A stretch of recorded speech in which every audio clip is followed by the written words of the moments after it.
तुम्हें पता भी है कि तुम्हारे जाने के बाद क्या हुआ था? सब ठीक है ना? बोलो क्या? दूर रहे। हमारे घर की औरत कभी घर से बाहर नहीं निकली है। इस घर की तमीज और तहजीब को तबाह करना चाहते हो? भैया जब वो यहाँ होता है बिला वजह अम्मा पे चीखता, हम तो उनके लिए कोई मायने ही नहीं रखते। अब्बा हमारे लिए आइसक्रीम तब लेकर आते जब वो वहां से आते की खुशी में।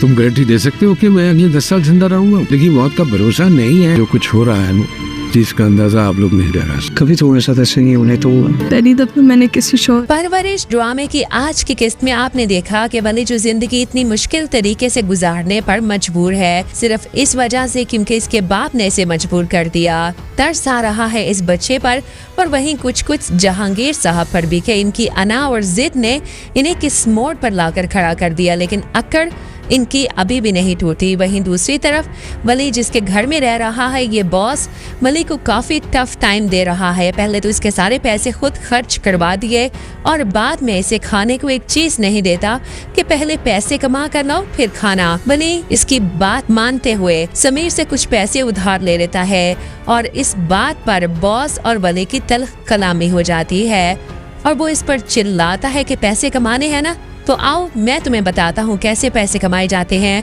वो अब सही मायनों में इससे मेहनत करवाएगा, इसके अंदर की नाजुक मिजाजी को ख़त्म करेगा। मुझे अभी भी डाउट है कि जहांगीर साहब ने इसे वली के साथ लगा रखा है, तभी तो वो वली को इस घर से ना जाने पर मजबूर करता है। वली से मेहनत करवाएगा कि बैठकर कोई खाने को नहीं देता।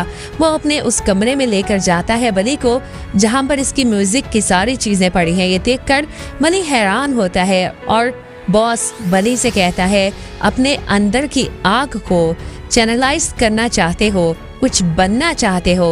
वली हाँ कहता है, जिस पर बॉस जवाब देता है तो फिर ठीक है, मैं तुम्हें कुछ टास्क दूंगा जो तुम्हें हर हाल में हर कीमत पर पूरे करने पड़ेंगे, चाहे कुछ भी हो जाए। वो अब वली से काम करवाएगा, हर तरह के मुश्किल से मुश्किल काम। वहीं अगली किस्त में आप देखेंगे कि अमल जो माया से नजरें चुरा रही है, इसे मिलना नहीं चाहती, इससे दूर भाग रही है ताकि इसे कुछ बताना ना पड़े कि क्यों वली घर छोड़कर गया, क्या वजह थी। ये सब बताने में तो इसकी खुद की इंसल्ट है कि वो मुझसे शादी नहीं करना चाहता था इसलिए घर छोड़ गया, तुमसे शादी करना चाहता है। इस बात ने तो इसे बुखार में मुब्तला कर रखा 4-5 दिन। खैर माया जो वली के बारे में जानना चाहती है, इसे मिलना चाहती है, बहुत कोशिश करके आखिर समीर के जरिए इसका एड्रेस निकलवा ही लेती है और पहुंच जाती है उससे मिलने उसके बॉस के घर। अब यहाँ पर वली जो कपड़े धोकर तार पर डाल रहा था, एकदम से माया को अपने सामने देखकर हैरान रह जाता है। पसीने से शराबूर गीले कपड़े, वो घबरा जाता है।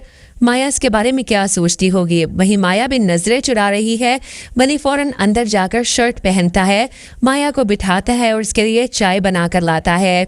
माया इस वली को देखकर हैरान है और अफसोस में भी, इसे समझ नहीं आ रहा वो कैसे रिएक्ट करे। इसकी वजह से वली ने घर छोड़ दिया। वो इसके हाथ से चाय पकड़कर साइड पर रखती है और इसके पास बैठकर अपने आंसुओं को काबू में रखे हुए बड़ी मुश्किल से कहती है, सब खराब हो चुका है, मुझे पता है, क्योंकि मैं भी ठीक नहीं हूँ। वली भी शर्मिंदगी से सर झुकाए माया के सामने बैठा है और तब माया बेखुद होकर इसके कदमों में बैठ जाती है, इसके घुटनों को हाथ लगाए इसके सामने रोते हुए कहती है, वली घर चले जाओ वापस, प्लीज़ वापस चले जाओ, मत ऐसी ज़िंदगी गुजारो, तुम नहीं रह सकते ऐसे। जिस पर वली रोता है, मैं वापस नहीं जाऊंगा, जो कुछ मेरे बाप ने मेरे साथ किया इसके बाद तो कुछ बनकर ही वापस जाऊंगा।